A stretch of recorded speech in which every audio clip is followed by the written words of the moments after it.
এখন বিজ্ঞান এত অ্যাডভান্স হয়ে গেছে, কোথায় চাঁদে চলে যাচ্ছে। বিজ্ঞানীরা চাঁদে গিয়ে জল আছে কিনা, মাটি আছে কিনা, মানুষ বসবাস করতে পারবে কিনা, খাবার খেতে পারবে কিনা, নিঃশ্বাস নিতে পারবে কিনা, কত রকমের রিসার্চ চলছে। তো আমি সেসব বিজ্ঞান থেকে বলছি, তো চাঁদে যাওয়ার দরকার নাই। এই পৃথিবীর লোকগুলোর কি অবস্থা সেটা একটু রিসার্চ করুন। এই যেমন আমি বিয়ের আগে আমার চুল যা ছিল, তো এখন দেখো বিয়ে হওয়ার পর কত চুল উঠে গেছে।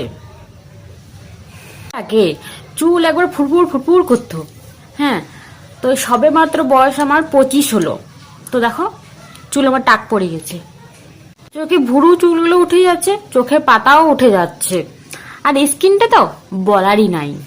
কিছুই এত হতো না গো, একদম চকচক চকচক চকচক চক করতো।